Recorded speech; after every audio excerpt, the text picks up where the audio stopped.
ครับสวัสดีครับพี่น้องท่านผู้มีเกียรติที่เคารพรักทุกท่านมากินข้าวนำกันครับวันนี้หมกเห็ดตะปูหมกกบหมกลาบป่าลวกผักปังลวกผักกระเจี๊ยบลวกมากระเจี๊ยบบักทั่วลวกผักตำนิ่นพูดหลายอย่างลวกดอกกระเจียวผักใส่ขม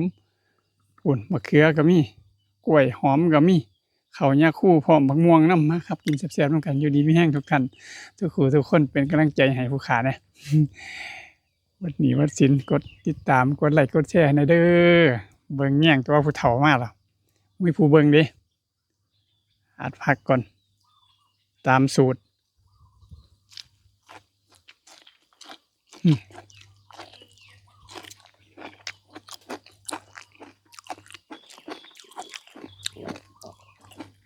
ท้องห้องโจกโจก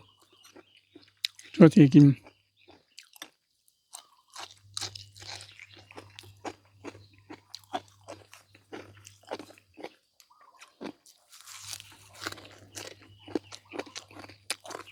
โดนน่ะบ่ได้กินหมกเห็ดตะปูใครเคยกินในเห็ดตะปูทางอุบลได้กี่เอิ้นเห็ดตะปู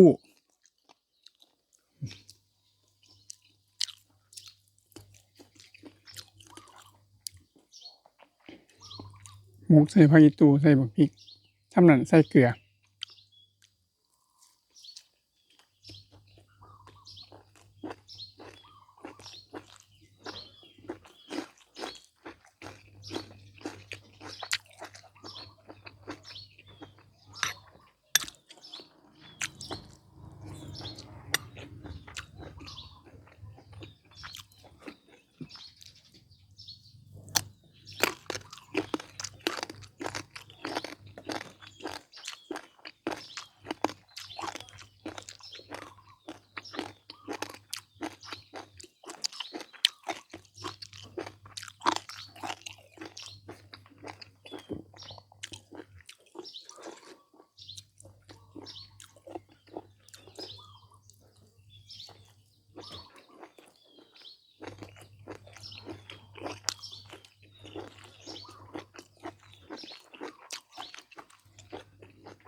ในลาบปลานำมาปิ้งหมก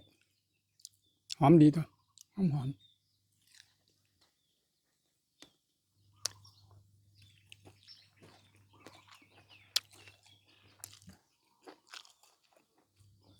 หลายครั้งแม่งว่า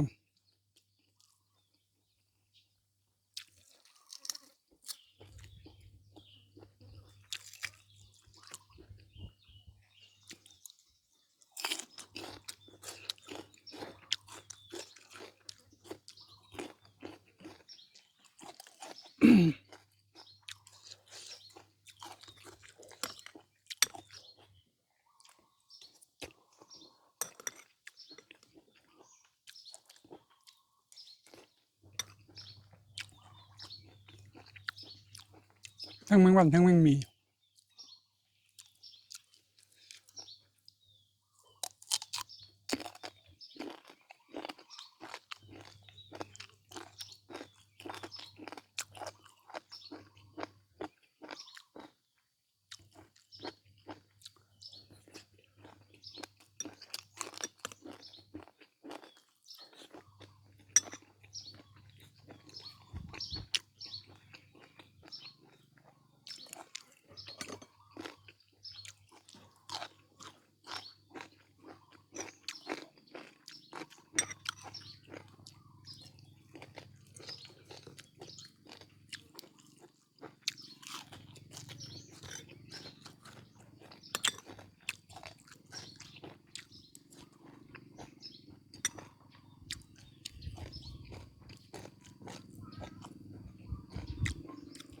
ผักอีห่มก็มี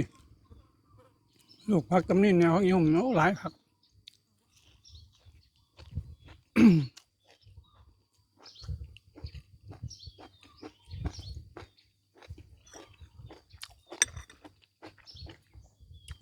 สมกับอยู่บ้านป่าบ้านผู้อยู่พักหลาย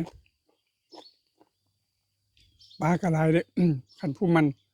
ไปหาปลาน้ำพองมันบ่ไกลน้ำพองเนี่ยห่างน้ำพองประมาณโลกว่า